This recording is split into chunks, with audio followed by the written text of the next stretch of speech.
গল্প বলিয়ে চ্যানেলে আপনাদের স্বাগত। আপনারা শুনছেন কাঠ পেন্সিল বইটি। লিখেছেন হুমায়ুন আহমেদ। পর্ব 1, নিষাদনামা। বলপয়েন্ট নামে আমি ব্যক্তিগত কিছু লেখা লিখেছি। বই আকারে বেরো হয়েছে। আনন্দ, দুঃখ এবং বঞ্চনার আরও কিছু গল্প আমার ঝুলিতে আছে। মাঝে মধ্যে লিখতে ইচ্ছে করে। কাঠ পেন্সিল নাম দিলাম, কারণ এই লেখাগুলি ইরেজার দিয়ে মুছে ফেললে সাহিত্যের কোনো ক্ষতি হবে না, বরং লাভ হবার সম্ভাবনা আছে। পুত্র নিষাদকে দিয়ে শুরু করি। বইমেলা শেষ হয়েছে। প্রকাশকরা লেখকদের প্রাপ্য কপি দিয়ে গেছেন। বন্ধু বান্ধবদের বিলিয়েও ঘর ভর্তি বই। পুত্র নিষাদ প্রতিটি বইয়ের ফ্ল্যাপ খোলে, তার বাবার ছবি বের করে এবং এইটা আমার বাবা বলে বিকট চিৎকার দেয়। তার এই চিৎকার আমার কানে মধু বর্ষণ করে। 2 বছর বয়সে হঠাৎ এক দুপুরে সে সমালোচকের কঠিন ভূমিকায় অবতীর্ণ হলো। আমাকে এসে বলল, বাবা, বই ছিড়ব। আমাকে বলার উদ্দেশ্য হচ্ছে আমি কখনো না বলবো না। তার অনেক কর্মকাণ্ডে তার মা নিষেধাজ্ঞা জারি করে। আমি করি না, করুক না যা ইচ্ছা। আমি বললাম, ঠিক আছে বাবা, বই ছেড়ো। সে কয়েকটা বই ছিড়ল এবং বুঝতে পারল বই ছেঁড়া খবরের কাগজ ছেঁড়ার মতো এত সহজ না।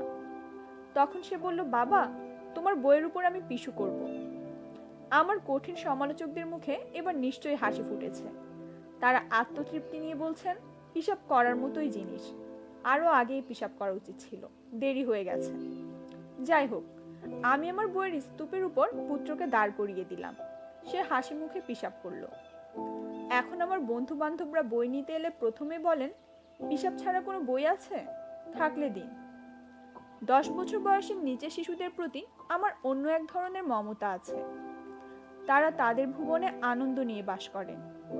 তাদের সঙ্গে গল্প করলে তাদের অদ্ভুত ভুবনের কিছুটা আঁচ পাই। তারা বিচিত্র ধরনের খেলা খেলে। সেই খেলায় অংশ নেওয়াও আনন্দের ব্যাপার। পুত্র নিষাদের বর্তমান খেলা হলো, সে তার নিজের ছোট্ট একটা প্লাস্টিকের মগ নিয়ে এসে বলবে, বাবা, এটা গরম চা, খুব গরম, খাও। আমি খুব গরম চা খাওয়ার অভিনয় করলাম।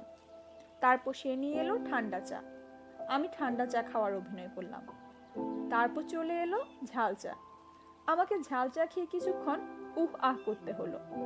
তখন হঠাৎ খেয়াল হলো, বারবার যে সে মগে করে পানি আনছে, কোত্থেকে আনছে?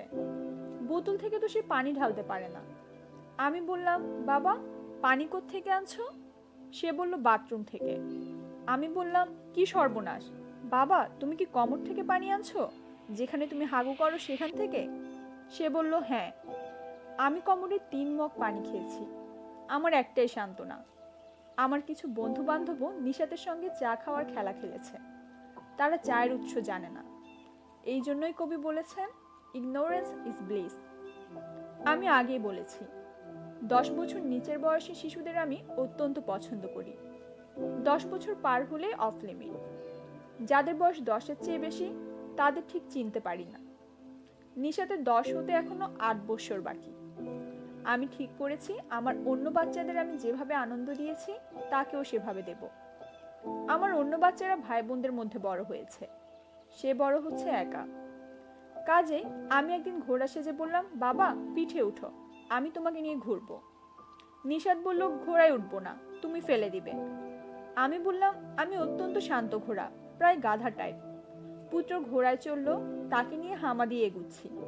পুত্রের মাতা বলল, কি হচ্ছে? আমি বললাম, ঘোড়া হয়েছি। পৃথিবীতে বৃদ্ধ ঘোড়াও কিন্তু আছে।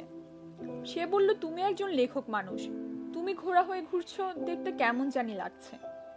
আমি বললাম, আমাদের নবীজি ঘোড়া সেজে তার নাতি হাসান হোসেনকে পিঠে নিয়ে ঘুরতেন। আমি কোন ছাড়? লেখকদের গ্র্যান্ড মাস্টার রবীন্দ্রনাথ ঠাকুর তার নাতনিদের পিঠে চড়িয়ে ঘুরতেন। ঘোড়ার প্রতি তার বিশেষ দুর্বলতাও ছিল। ঘোড়াকে নিয়ে তার বিখ্যাত সব কবিতা আছে। ঘোড়া নিয়ে তিনি কখন কবিতা লিখলেন? আমি কবিতা আবৃত্তি করলাম। তুমি যাচ্ছ পালকিতে মা চড়ে, দরজা দুটো একটুকু ফাঁক করে। আমি যাচ্ছি রাঙা ঘোড়ার পরে, টগবগিয়ে তোমার পাশে পাশে। রাস্তা থেকে ঘোড়ার খুঁড়ে খুঁড়ে রাঙা ধুলোয় মেঘ উড়িয়ে আসে। অশ্বারোহীর মা ক্যামেরা নিয়ে এলো। তার একটা ডিজিটাল ক্যামেরা আছে। এই ক্যামেরায় 1 লক্ষ ছবি তোলা হয়েছে, যা সবই পুত্র নিষাদের। বললাম, একটা ছবি মানব জমিন কাগজে পাঠিয়ে দাও। ওরা অনেক দিন আমাকে নিয়ে কিছু লিখতে পারছে না, লেখার সুযোগ করে দাও। ক্যাপশন হবে, হুমায়ুন আহমেদ এখন ঘোড়া। মাটি কাটা ছাড়া এই জগতে দ্বিতীয় কঠিন কাজ হচ্ছে শিশুদের ঘুম পাড়ানো। ঘুম পাড়ানি গান গেয়ে যিনি শিশুদের ঘুম পাড়াতে চেষ্টা করেন, প্রায়ই দেখা যায় গানের সুরে তিনি ঘুমিয়ে পড়েন, শিশু জেগে থাকে। নিশাদকে ঘুম পাড়ানোর কঠিন কাজটি আমাকে প্রায় পালন করতে হয়। আমি গল্প বলে এই চেষ্টাটা করি। গল্প শুনবে বাবা? শুনবো। রাজার গল্প? না। রানীদের গল্প? শেখ হাসিনা, খালেদা? না। ভূত, প্রেত, রাক্ষস, খোকস? না। তাহলে কিসের গল্প শুনবে? এসির গল্প। এসি নামক যন্ত্রটি তার মাথায় কিভাবে ঢুকে গেছে আমি জানি না। একটা কারণ হতে পারে, গরমে যখন কষ্ট পায় তখন এসি ঠান্ডা বাতাসে আরাম পায়। দ্বিতীয় কারণ, যার কোনো একটা বড় বোতাম টিপলে হিম হাওয়া দেয়, এই রহস্য। যাই হোক, আমি এসির গল্প বলার প্রস্তুতি নিলাম। গল্প বানানো তো আমার জন্য তেমন কঠিন না, 40 বছরের অভ্যাস। কিন্তু পড়লাম মহাবিপদে। এসি নিয়ে কি গল্প ফাঁদবো? বাবা এসি, মা এসি এবং তাদের শিশু সন্তান এসির মানবিক গল্প? সেটা তো বিশ্বাসযোগ্য হবে না। যে কোনো গল্পকেই বিশ্বাসযোগ্য হতে হবে। আমি শুরু করলাম। এক দেশে ছিল একটা এসি। নিশাদ বলল, আর ছিল একটা এসি রিমোট। আমি বললাম, গল্পের মাঝখানে কথা বলবে না বাবা। গল্পের মাঝখানে কথা বললে গল্প বন্ধ হয়ে যায়। একদিন কি হলো শোনো। এসিটা বলল, মানুষকে ঠান্ডা বাতাস দিতে আমার খুব কষ্ট হয়, আমার শরীর গরম হয়ে যায়, তখন জ্বর আসে। আমি সারা রাত মানুষকে ঠান্ডা বাতাস দেই, আর সারা রাত আমার গা এত গরম হয়ে থাকে, এত জ্বর আসে। হঠাৎ তাকিয়ে দেখি এসির প্রতি মমতায় আমার পুত্রের ঠোঁট ভারী হয়ে এসেছে। সে বলল, বাবা এসি বন্ধ করে দাও, আমার ঠান্ডা লাগবে না। এই ঘটনা আমি কিভাবে দেখব? গল্প সৃষ্টির ক্ষমতা হিসেবে, নাকি 2 বছর বয়সী শিশুর বিশুদ্ধ আবেগ হিসেবে?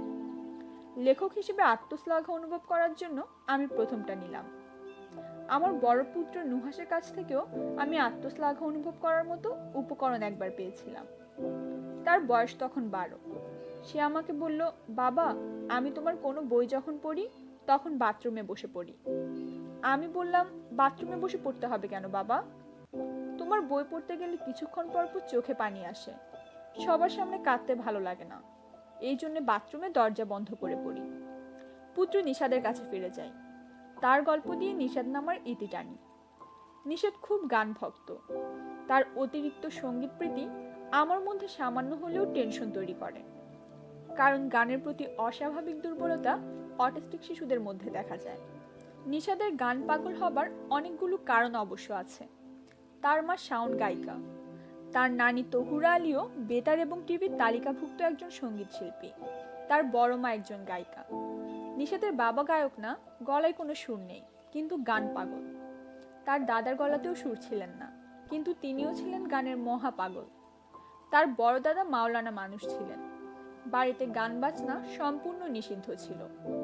তিনি একদিন আমার ছোট বোন শেফুর গাওয়া তোরা দেখে যা আমি না মায়ের কোলে গান শুনে মুগ্ধ হয়ে ঘোষণা করলেন, বাড়িতে ইসলামী গান চলতে পারে। শেফুকে পরপর 3 বার এক বৈঠকে গান শোনাতে হলো এবং দাদাজান কয়েকবার আহা আহা করলেন। নিশাদ যেহেতু এই ঘরানার, গানের প্রতি তার মমতা হওয়াটাই স্বাভাবিক। মায়ের সব গান এবং মনপুরা গানের সব গান তার মুখস্থ।